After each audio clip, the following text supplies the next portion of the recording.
Hello, आप लोग का बहुत बहुत स्वागत है हमारे यूट्यूब चैनल में। ये क्वेश्चन है कोऑर्डिनेट ज्योमेट्री का और कंपटीशन में बहुत ज़्यादा पूछा जाता है। जैसे टीजीटी हुआ, पीजीटी हुआ और एनडीए एग्ज़ाम में पॉलिटेक्निक वगैरह में पूछा जाता है।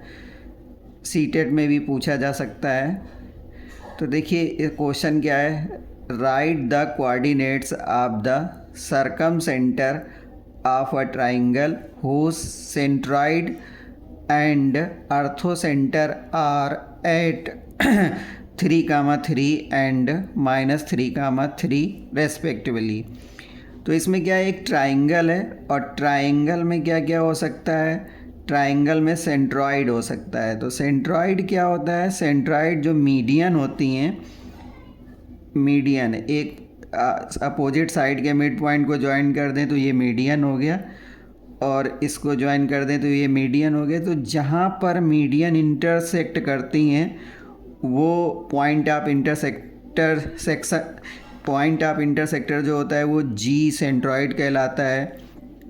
आर्थो सेंटर क्या होता है, किसी भी सेंटर में, किसी भी ट्राइंगल में अगर हम परपेंडिकुलर ड्रा करें और ये परपेंडिकुलर जहाँ पे इंटरसेक्ट करते हैं उसको हम आर्थो सेंटर बोलते हैं। अब सर्कम सेंटर क्या होता है, कोई भी ट्राइंगल है और उनकी साइड के बाइसेक्टर ड्रा करने से, साइड के बाइसेक्टर ड्रा करने से एक हमें सर्कल मिलता है। तो उसका जो सेंटर होता है वो सर्कम सेंटर कहलाता है।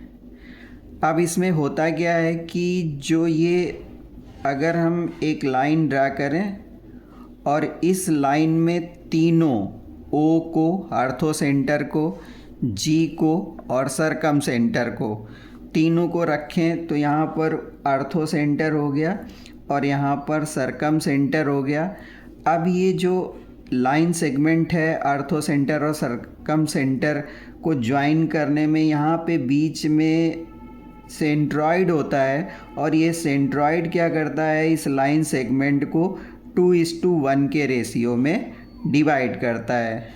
तो हमें इसमें क्या गिवन है, हमें गिवन है सेंट्रॉइड, और सेंट्रॉइड के पॉइंट हैं 3, और हमें गिवन है आर्थो सेंटर, उसके पॉइंट हैं -3, 5, और हमें किसके पॉइंट फाइंड करने हैं, कोऑर्डिनेट किसके फाइंड करने हैं, right the coordinates of circum centre. तो सर्कम सेंटर के कोऑर्डिनेट्स फाइंड करने हैं।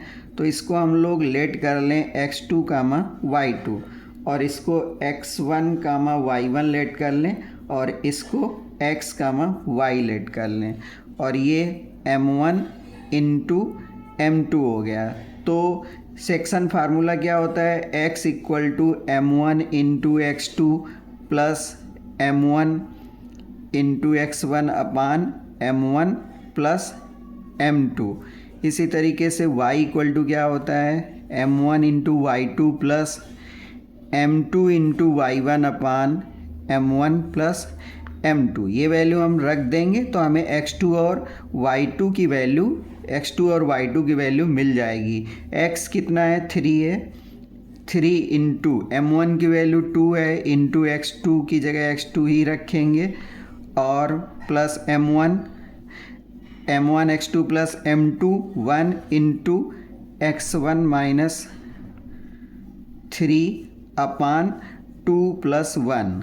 तो ये 3 = क्या हुआ है, 2x2 माइनस 3 अपान 3 हुआ।